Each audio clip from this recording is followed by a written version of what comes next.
Kjo është koha miq edhe për të agjëruar, po edhe për të pyetur. Dhe veçanërisht ne do të ndalemi këtë takim të radhës për disa pyetje, disa dilema rreth Ramazanit. Si të jetë ai sa më i plot, si të jetë ai një rrugtim sa më fisnik drejt vlerave më të larta, drejt përmirësimit të brendshmes tonë dhe të jashtmes tonë. Edhe sot kemi prezencën e Hoxhës nderuar Ahmet Kalaja. Hoxh, mirë se vini. Mirë se gjetëm. Hoxh, kanë kaluar jo pak ditë nga ky muaj i bekuar Ramazanit dhe siç e kemi thënë është një atmosferë gjithë përfshirëse, duket sikur realisht gjithë shoqëria agjëron ose së paku është përfshirë në këtë atmosferë. Kam pyetur faktikisht, kam vënë edhe për lokale, ka një lloj ulje të fluksit. Po që me rastin e Ramazanit kompensohet në darkë, pastaj kur çelet, kështu që mos kenë merak ata se që hapi lokale se do t'ju bie. Jo, ata janë mësuar se s'është hera e parë, domethënë është trend disa viteve kjo gjë, domethënë që ka një lloj ulje të fluksit gjatë ditës. Po ndërkohë un kam dëgjuar shumë pronar restorantesh, të cilët thonë se janë shtuar shumë fitimet e tyre gjatë këtij muaji, sepse kjo atmosfera e Ramazanit tashmë është kthyer edhe një mundësi për të ritakuar me miqt, me familjen, për të organizuar iftaret përbashkëta. A ka se vap ky? Kështu që Zoti më ta kompenson në një formë tjetër me fjalë, kështu që s'kam se të bëhen merak.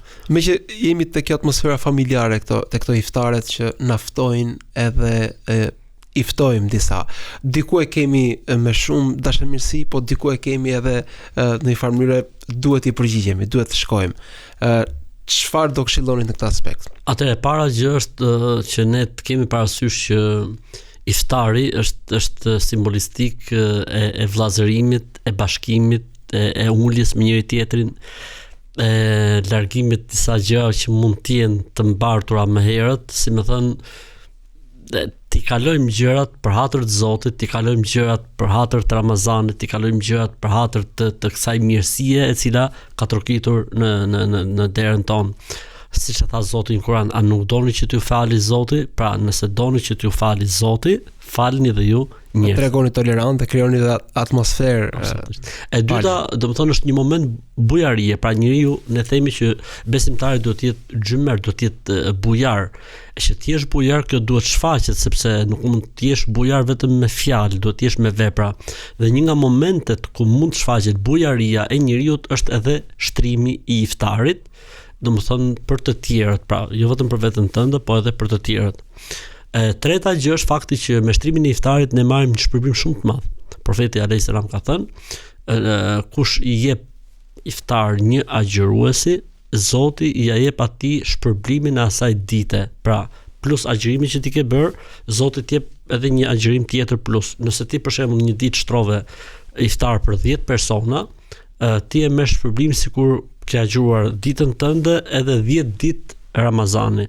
Pra, për ata njerëz që Zoti u ka mundsuar, si më thënë, anën ekonomike, kanë një mundësi të artë që në Ramazan të marrin shumë sevape nëpërmjet iftarit. Po kështu edhe syfyrit. Po në përgjithësi ne flasim për iftarin, sepse edhe kohët, domethënë ato kohët e vjetra ka qenë problemi i iftarit, i ngopjes, i varfërisë. Mirë, po kjo vlen edhe për syfyrin, pra me kuptimin të shtrosh syfyr, për ata që do agjërojnë nesër, prapë është sevapi i madh dhe shpërblimi i madh, sepse po bësh, si më thon, shkaktar që njerëzit të agjërojnë. Ndërkohë ju flisni shpesh për lidhjet farefisnore, për ruajtjet e tyre ku sot më shumë se kur janë të rrezikuara, janë dhe të coptuara. Po shpesh janë edhe për arsye specifike të shoqërisë tonë shqiptare, siç është prona apo zhvendosje të ndryshme, janë shpesh e të armiqësuara një pjesë. A është ky muaj, a është kjo një mundësi për t'i rikthyer ato lidhje, për t'i forcuar? Është momenti më i bukur, domethënë që të rilidhemi, domethënë, me njerëzit e gjakut, me njerëzit e farefisit, sepse më të vërtet haku i tyre apo e drejta e tyre është shumë e madhe te Zoti. Edhe nuk është puna vetëm, si më thon, shkëputja për, le të themi, arsye të drejta, siç përmendet ti, po mund të jetë edhe shkëputja për arsye neglizhence, hutije, angazhimin në jetë, rutinën në jetë. S'm kanë ardhur, ose s'm janë përgjigjur kam shkuar. Pra ne këto gjëra domethënë duhet t'i harrojmë edhe duhet të le të themi ta ringjallim atë sofrën e dashurisë, e ndëjtjes bashk, e shtrimit të iftarëve, sidomos me njerëzit e gjakut, sidomos me njerëzit e punës, me kolegët, shokët e shkollës, për shembull çunat, për shembull e ri, mund ta aktivizojnë shumë mirë këtë me shokët e tyre shkollës, njerëzit në punë me kolegët e punës, njerëzit domethënë le të themi familjet e mëdha, mbledhja domethënë tek secili, po edhe njerëzit e gjakut, pasi që përmendëm, pra janë gjëra që duhet i rikthejmë sepse mbeten. Ka të bekimin e vet iftari apo syfyri, ka një bekim që mbetet lën gjurmë, domethënë sepse është lutja, Allahu na e pranov, Zoti na e pranov, po si shkoi agjërimi. Pra janë shumë gjëra që ndërlidhen bashkë që e bëjnë shumë më të këndshëm dhe më të ndjeshëm. Me që përmendet rinin, një fenomen shumë i bukur i këtij muaji, edhe veçanërisht këtyre kohëve të fundit, është që shumë gjimnazistë, shumë të rinj, shumë të reja organizohen për iftare të përbashkëta, ku në të shpesh ka vetëm vlera, ka bekime, ka mirësi, dhe ndoshta mund të jetë ndër të paktat grupime të rinj ku prindrit nuk kanë atë stresin që inshallah nuk ka ndodhur asgjë atje. Si duhet ta ruajmë këtë dhe si duhet ta shfrytëzojmë këtë mundësi për rinin ton? Tani prindrit, ne në momentin që i shohim fëmijët tanë që bëjnë organizime të tilla, duhet të jemi edhe ne promotor.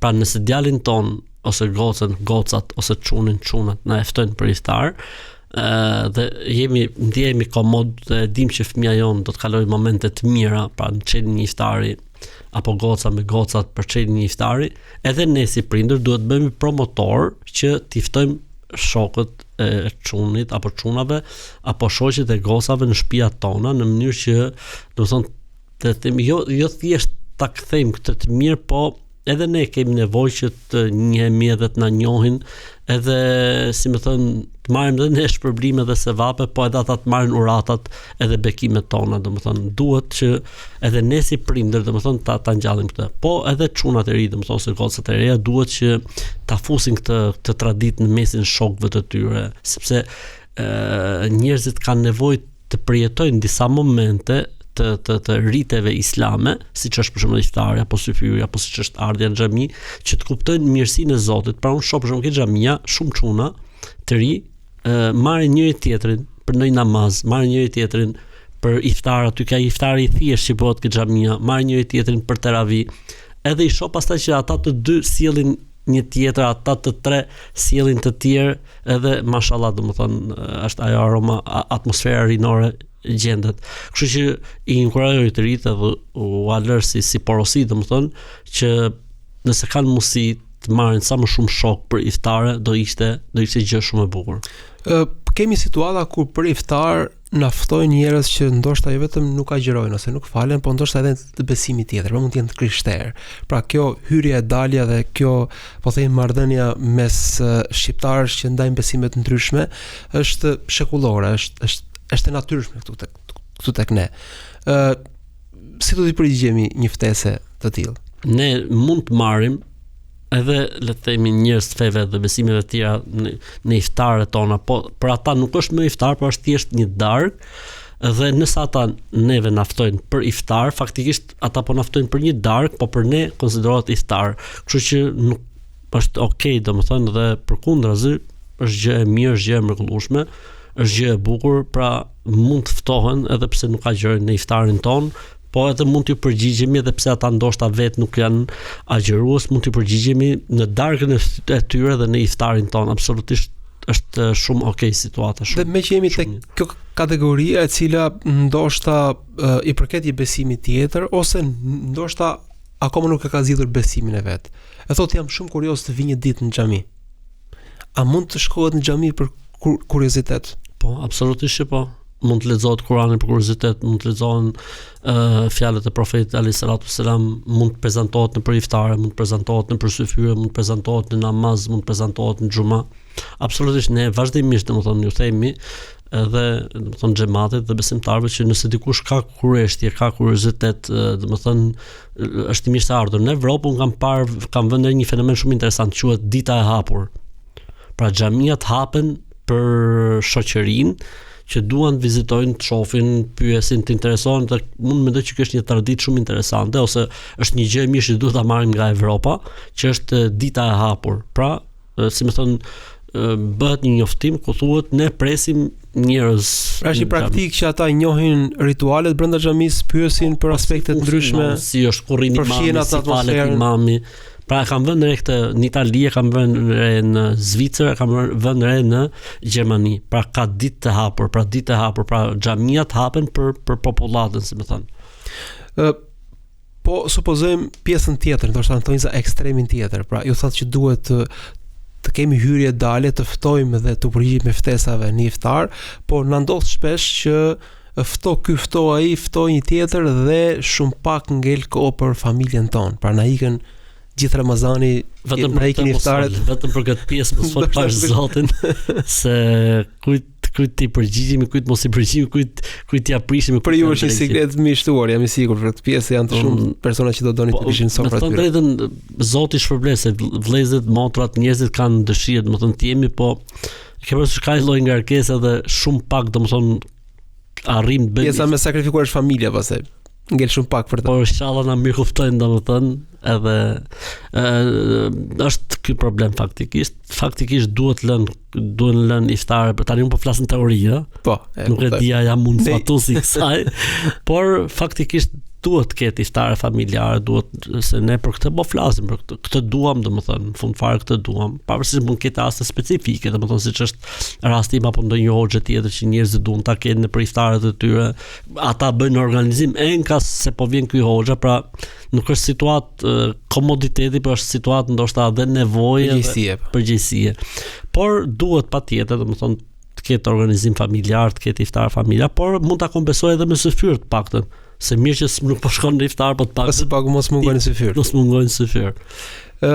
Dikush akoma nuk e ka ndarë mendjen për ta agjëruar, është shumë kurioz. Si akoma më po mbaron Ramazanin unë. Po e tham që atmosfera ka përfshirë pothuajse gjithë shoqërinë, po ndoshta akoma dikush është në këtë dilemën. Asnjëherë nuk është vonë, e kuptova. Asnjëherë nuk është vonë. Edhe nëse jemi në ditën e mesit, në ditën e 10, në ditën e fund, edhe në ditën e fundit sikur më qenë, njeriu pendon thotë se është punë do agjëroj. Ose natën e kadrit e mbrapa për shembull, pra nuk është asnjëherë vonë, sepse dera e Zotit është gjithmonë e hapur. Pra nuk ka një moment që dera e Zotit mbyllet. Vetëm po vdiq njeriu, ja ka mbyllur ai vetes derën e Zotit. Kështu që dera e Zotit është gjithmonë e hapur, kështu që edhe ai që s'ka bërë akoma asnjë ditë, apo sapo e ka filluar, le ta vazhdojë deri në fund. Pastaj këto ditë, ose i bën ose nuk i bën, nuk ka problem. E rëndësishme është të futet, sepse unë mendoj dhe besoj që ka për të ndjerë atë që ndjejmë dhe ne. Atë mirësi, atë bekim të Zotit, atë mbarësi të Zotit. Or është është një lloj sakrifice që njeriu e bën për Zotin. E kjo lloj sakrifice, se në fund fare sakrificë, dikush është mësuar për shembull në mëngjes me kafe, dikush është mësuar me çaj, dikush është mësuar me hëngër diçka, dikush ka pas rutinën ditore që në drekt haj diçka, mbas shoqërimet netit. Njeriu stop, pra kufizon veten e tij në hatër të Zotit për të kënaqur Zotin, është një lloj sakrifice, ti po jep një sakrificë për Zotin. Ti je i sigurt se kjo gjë do të kompensohet në shpirt, do ta ndjesh. Shijen e saj, do ta ndjesh ëmbëlsinë e saj, do ta ndjesh këtë, do ta kthej Zoti më një herë. Këtë them unë. Pra, ata që akoma nuk kanë agjëruar apo nuk kanë futur le ta provojnë.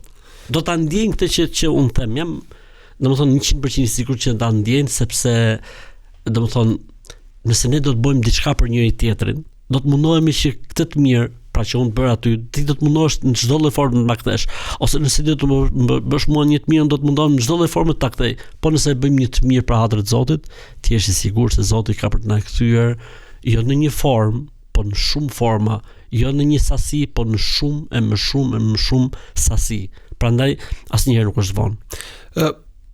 Është e vërtet kjo pjesa e ndjesisë veçantë që njeriu përjeton gjatë muajit të Ramazanit, edhe për shkak të atmosferës së jashtme dhe po edhe për shkak të përjetimit të brendshëm, sepse njeriu fillon të troket tek e vërteta, fillon dhe ndoshta gjithë viti i ka kaluar në rutinë dhe në huti, këtu kupton kush jam unë, kush është e shkuara ime, cili është destinacioni final.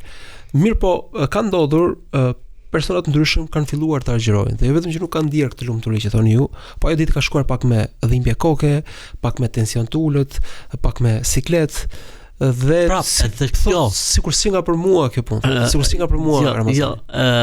Mund të ndodhi kjo thash për ata njerëz që kanë rutinë, siç është kafja, siç mund.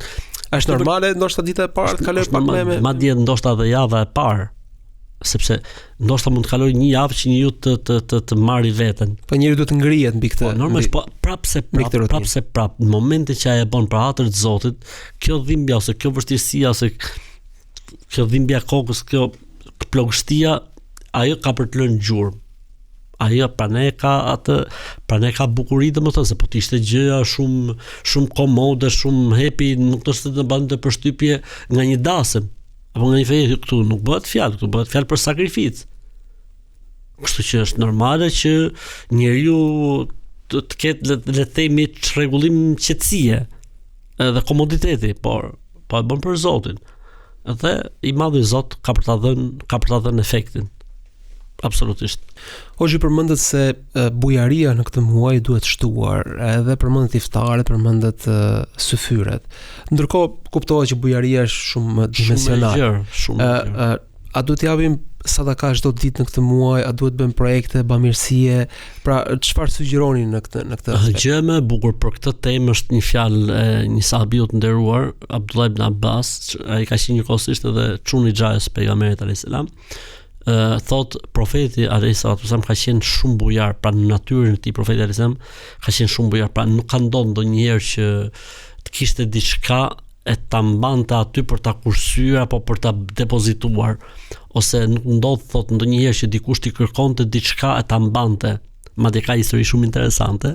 Thot kemi qenë një ditë, një sahabi tjetër tregon, thot kemi qenë një ditë në xhami, thot, edhe një grua erdhi dhe i tha profeti alayhis salam këtë si më thonë këtë gjyben, këtë pardesyn, ose si ta themi shqipallton, e kam bërë për ty o profeti i Zotit. Dhe e mori profeti alayhis salam, thot, dhe e veshi. Thot pam që pejgamberi alayhis salam i pëlqeu shumë.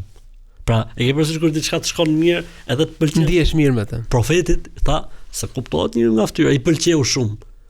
Gruaja iku, profeti ul, u çu njëri, tha, o profeti i Zotit, a ma jep mua të? Tha neve, tha u bëm dhe e gjithë. E urrym momentin pse ishim prezent. Profeti alayhis salam tha e hoqë dhe ja dha. E hoqë dhe ja dha. Tha, masi iku profeti alayhis salam, nejti pak edhe u fut në shpinën e tij. Këto të gjithë i mblodhën këtij. Po ti më çai jeti, si ja kërkove pro? A e peçi i pëlqeu pro? Tha, unë pranoj e mora, tha. Unë ja mora profetit alayhis salam se shpresoj që me këtë që veshi një herë profeti, unë të qefinosem kur të vdes. Pra tjeta e copa e fundit që copa e parë që prek trupin, a kupton? Ai u tregu shumë i zgjut pavarësisht se situata ishte çike e sikletshme. Pra nuk ka ndodhur domethënë që pejgamberi sa thot ja Abdullah ibn Abbas, pra kthehemi tek Abdullah ibn Abbas, profeti alayhis salam ka qenë shumë bujar, nuk kam parë thot njëri më bujar se pejgamberi sallam. Por kjo është ajo, kur vinte muaji i Ramazanit, ai bëhej edhe më shumë bujar si kur të ishte një erë që mbarte vetëm shi në një kohë të thatë. Ke parasysh sa e nevojshme është ajo era që mbart shi në një kohë të thatë, në kohë thatësie. Thuti që ashtu ishte profeti sa në Ramazan. Ishte bujar me gjithë qenien e tij në familje, jo thjesht me, po themi me pastaj arsyetoi anë financiare. Më interesante, thotë arsyetoi sepse në Ramazan përsëriste Kur'anin me Xhebrailin ose me Xhibrilin. Pra, përsëriste Kur'anin dhe normalisht njëri i cili angazhohet me Kur'an, lexon Kur'an, mediton rreth Kur'anit, ai domethënë i hapen të gjitha portat e mirësive dhe nuk është mirësia e tij thjesht tek iftari apo tek iftarët apo tek syfyri apo tek syfyret, po normalisht shumë më gjërë dhe shumë më shumë. Domethënë dhe faktikisht, domethënë ne si besimtar në Ramazan duhet jemi shumë më shumë dorëlëshuar, qoftë në raport në familje, qoftë në raport me njerëzit e tjerë, me njerëzit në nevojë, dhe faktikisht unë si hoxh, si imam, e kam vënë re këtë gjë. E shoh që njerëzit në Ramazan janë më të prirur për të dhënë sadaka, për të bërë, pra për të dhënë lëmosha, për të aktivizuar ke shumë më të lehtë, domethënë për të pas benefite për çdo thirrje që bëhet, domethënë krahasim, nëse bëjmë një thirrje në Ramazan për diçka, krahasim me jashtë Ramazanit është komplet janë dy gjëra të ndryshme. Tani sadakaja është mirë që të jepet me ushqime, me parë, me rroba, sipas mundësisë që ka personi, sipas nevojës që ka personi që i jepet. Pra nuk është se ka një standard fiks, dikush mund të ketë nevojë për ushqim, është mirë që të jepet atij ushqim, dikush ka borxhet, më mirë është të jepen parë, dikush ka nevojë për rroba, është më mirë të jepen rroba, domethënë varet nga situatat edhe rrethanat. Ndërkohë me që jemi tek pjesa e sadakas dhe lëmoshës, është shpesh xhamia dyrte, xhamive mbushur me njerëz që cilët kërkojnë lëmosh, që një pjesë ndoshta e kanë dhe kanë edhe shumë mirë këtë ndërhyrjen. Tani jendesh përballë situate ku ata të gjithë kërkojnë. Dikush nuk mund të hiki pa i dhënë diçka, pavarësisht se dikush mund të thotë se me lekë të tyre abuzohet apo përdoret, pra janë situata shpesh dhe cikletshme. Edhe po t'javësh ndjesh siklet, edhe po mos t'javësh ndjesh siklet. Ne faktikisht kemi qenë pak të prerë ndoshta te kjo pjesë që kemi thënë këta njerëz që lypin në këtë formë nuk ju japim, edhe sugjerojmë që mos t'u jepet. Absolutisht, sepse ta bësh zanat lypjen është problem, ta kthesh në profesion është problem, ta kthesh në mjet fitimi është problem, dhe njerëzit në nevojë dihet se kush janë. Imamët në përgjithësi e kanë një listim të tyrin për njerëzit nevojë, kështu që unë mendoj që të rrim tek ata që njohim ose tek ata që na rekomandojnë. Nuk e kanë profesion s'paku, nuk e kanë, po themi këtë lypjen e padinjitetshme që vetëm kërkojnë dhe. Pa njeriu do të dalet punoj pse duhet lypi. Pa ashtu po dalet unë po lypë bim rehat. Jo më zotni dalet punoj si është ndryshe kur dikush është i nevojshëm me të vërtetë dhe na rekomandohet nga njerëz që e njohin, qoftë imam xhamia apo dikush tjetër, është çështje tjetër. Dhe problemi i madh është se si thua në një distancë qëndron dikush i cili vjen pastaj dhe humblet të gjithë këto parat. Edhe abuzohet me to që ka tutor që i kanë po themi kjo si një lloj mafie lypsarësh në këtë. Ky është problem. Po për dikë është e sikletshme që të largohet se të vjen dikush me foshçin në krah dhe krijon situatat nganjëherë më mirë kështu se sa të mësohen.